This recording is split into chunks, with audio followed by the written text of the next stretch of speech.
Hey everyone, this is Ezekiel O'Callahan with Raptor Chatter, and we're going to be looking at what happened in September of 2022 in paleontology. And there were a few pretty interesting papers, so let's get started. The first paper is a great example of the scientific method at work, and how sometimes even a negative result is still a good result, because these researchers didn't find necessarily what they wanted. They were specifically looking at the Triassic Hayden Quarry, where there's a lot of fossils that come out of it, and some of them are preserved at larger scales and some at smaller scales. And they wanted to see if they could go to an even smaller scale and see if any of the proteins or lipids which make up the fats were actually preserved on some sort of molecular level. And they did not find any of that at this quarry. The Hayden Quarry represents a fluvial site, meaning that it was a stream bed that was running and collected a lot of bones and fossils. And there's actually some cases like this where you do find these kinds of preservation of certain molecules in this type of environment, just not in this case. So what that does mean is essentially we're getting more data points, even though this is a negative data point, for what kind of conditions we need to try and start getting some of that preservation. Staying in the Triassic, there's also a new silesaurid coming from Brazil during the Middle Triassic. And this is actually really cool. Most of the early silesaurs actually come from places like Africa, so this does just expand their known range during the Middle Triassic. It's also interesting because the silesaurs, depending on which researchers you talk to, are just outside of dinosaurs. Other researchers, though, suggest that they may have been the first ornithischian dinosaurs, or the largely herbivorous ones. And there's a big gap in their fossil record early on, and if the silesaurs are actually dinosaurs, it could fill that gap. This new one has been named Gamatavus antiquus. And as far as the different phylogenetic tests are concerned, it actually shows up in both of those locations, sometimes as just outside of dinosaurs and sometimes as the first of the ornithischians. So what it really means is we need more of these fossils to really get a better idea, but there is a growing body of evidence that, these probably were some of the first ornithischians. Now, looking at a more famous group of dinosaurs, we have the theropods, including Tyrannosaurus rex. And Sue the T-Rex famously has some pretty large holes in the bottom part of their jaw. And this has largely been interpreted to be a bacterial infection. In fact, we see the same kind of bacterial infection in modern day birds, and it prevents them from opening their mouth, so it was assumed that Sue the T-Rex died because of this bacterial infection. But a closer look at the bones and the structure of the bones surrounding those holes has suggested that it actually probably wasn't a bacterial infection. Instead, these authors, based on the regrowth and healing of these bones, suggest that it could have potentially been a bite from another Tyrannosaurus rex.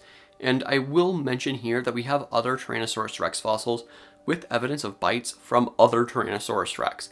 And it wasn't necessarily an aggressive, mean, I'm going to try and kill you type bite. Sometimes it could also just be for general socio-sexual display or communication. We actually see this in some modern day crocodilians, which during different displays or interactions with others of the same species, they will nip at each other's face. So it's something that might be ancestral to the dinosaurs as well, and the common ancestor between the crocodilians and the dinosaurs. It also means that for Sue the T-Rex, that this bite could have potentially been the reason for these holes. But they're also still not entirely sure, 100% at least, that it was a bite. So there could be other ideas, but we're at least starting to narrow down what the possibilities might be. Now, Tyrannosaurus rex was very big, but it wasn't as big as some of the largest sauropods that also lived during the same time period, such as Alamosaurus.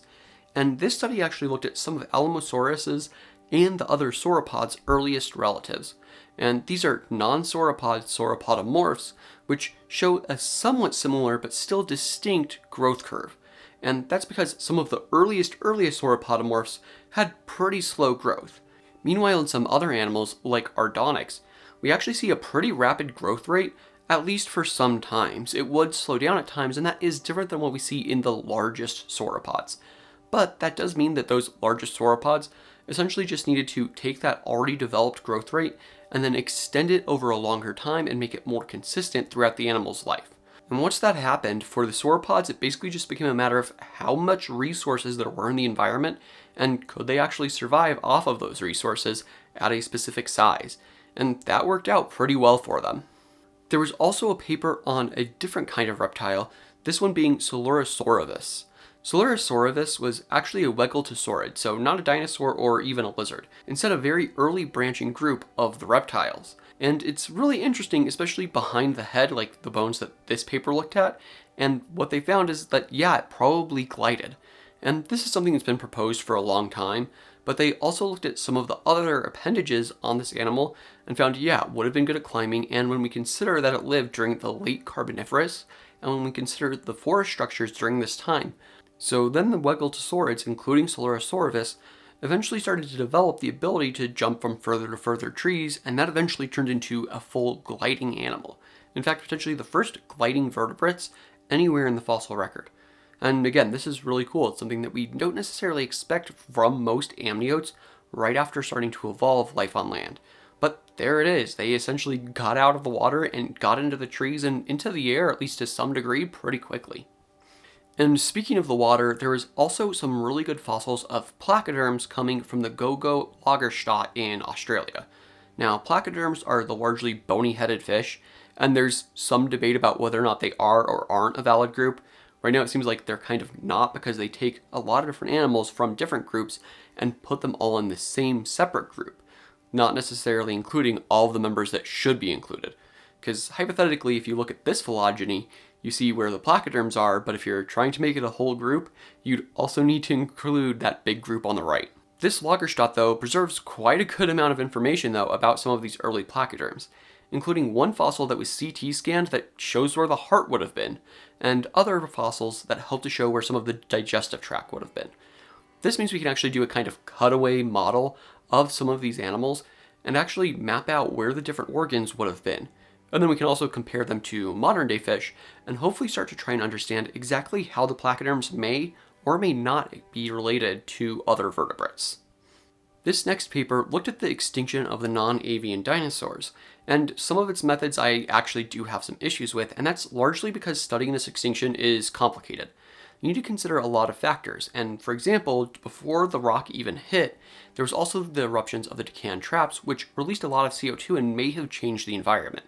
And there's still going to be a lot of debate about this, and this paper, though, only looked at specific eggshells within a single formation in southern China and says, well, at least here, the greater dinosaur diversity was already on the decrease. And they found specifically two different clades of dinosaurs. There were oviraptorians and hadrosaurs. The problem is, those we get a lot of eggs from, and we don't really find a lot of eggshells from other groups. And that could be down to many different things. Maybe they just laid eggs less often.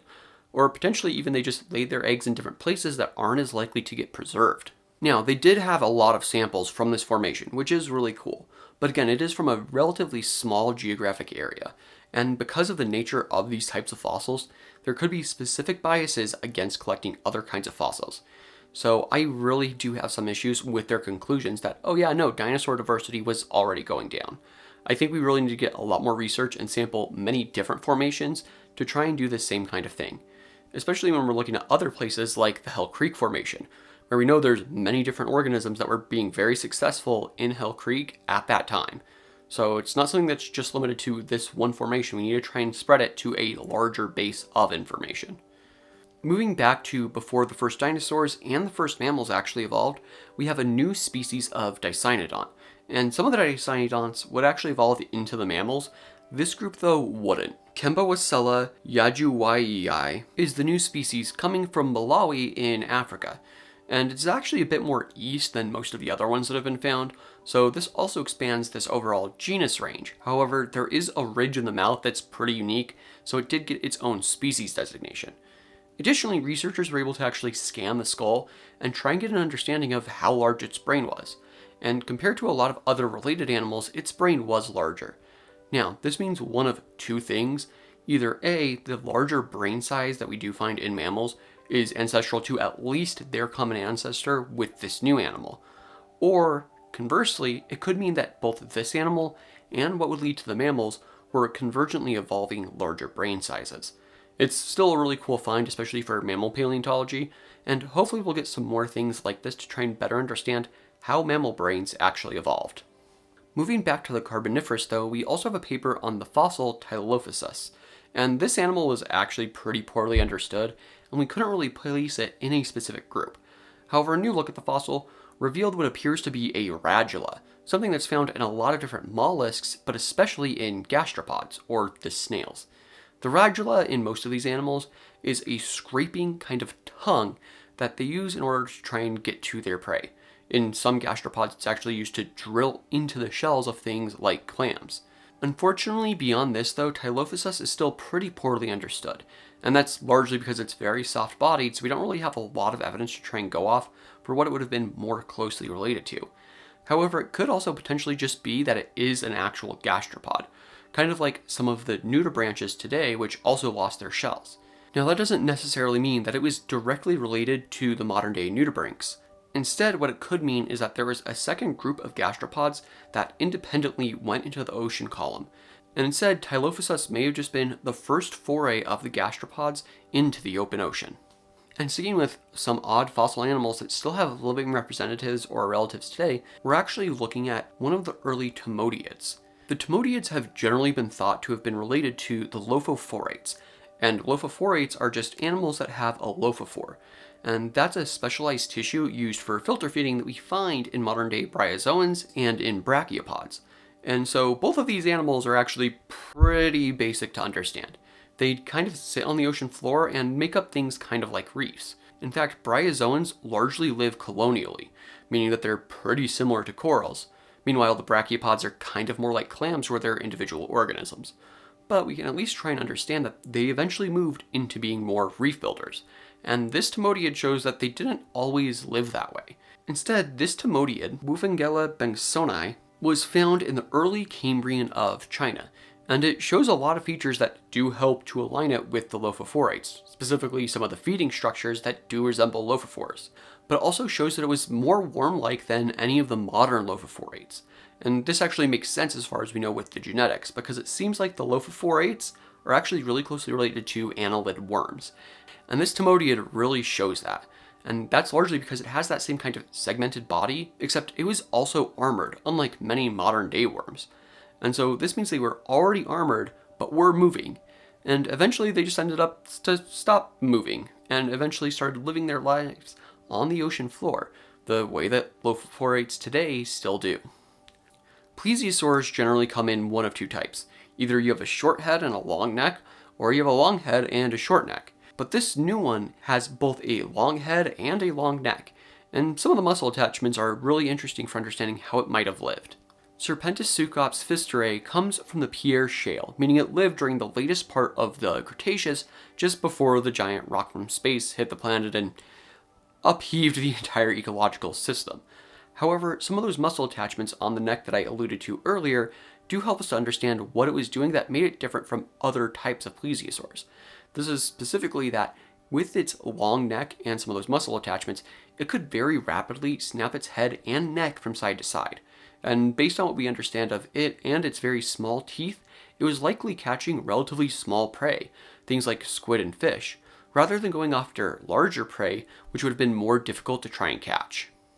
And now moving back into mammals again, we're actually going to be looking at primates, because there's something that makes us distinct from basically all other mammals, and that's that instead of claws, we have fingernails. And that might seem like a really minor evolutionary adaptation, but the thing is, it actually helps with one very specific thing, and that's reducing noise when climbing trees. They actually tested this by taking a squirrel, having it climb a branch in a controlled lab, and then trimming its nails and having it climb again and seeing what the volume difference was. And it really does help reduce noise. And this is really important when we're considering how the earliest primates actually probably lived their lives. And that's because when we think about early primates, we can think of things like the modern day tarsier, which actually jumps from branch to branch, hunting many small bugs, but also occasionally lizards and other small prey. And it's really important that they can actually sneak up on this prey. And if you can reduce your noise by not having claws, that's a really good way to actually start trying to do that. So what it seems like happened is in the earliest primates, they actually lost their claws and developed fingernails in order to be quieter. And then once we started to move back onto land, we really didn't actually need a whole lot of a development of new claws, because simply we weren't using them. We had opposable thumbs and could use tools. So there wasn't really that same pressure to try and develop claws again. And so that's why even today we still have fingernails. And finally, if you're a gamer, you might appreciate this one because it was actually looking at how much video games can actually influence education on dinosaurs. And they looked at a whole bunch of games. They actually listed out the different types of games there are and how the dinosaurs interact with the player. And there's a lot of factors that they did consider. And their general assessment was that video games really aren't great teaching tools for paleontology. In many cases, it's kind of misrepresented. And there are a few exceptions, for example, games like The Isle or Saurian, which do put a heavy emphasis on scientific realism. Or even potentially things like Animal Crossing, where you do find fossils, you give it to the owl, and then suddenly, hey look, you get a whole information list about what the animal was and how it may have lived. So there's a lot going on and a lot of leeway, but in general, most of the games have dinosaurs as the enemies. And so, for example, if you're trying to run away and shooting dinosaurs in a video game, there's no reason they couldn't be zombies. It's all just kind of set dressing. There's nothing that is specifically trying to make it more scientifically realistic. Hey everyone, thanks for watching. We currently still have a Patreon, and that really helps us to try and get out some of these videos, especially since their monthly reviews don't normally do as well. So it's really nice to try and have that support financially so we can continue doing what we're doing. But you can also check out our Redbubble, where we have some great designs that are paleontology based, as well as checking out the Twitter and the Discord that are linked below.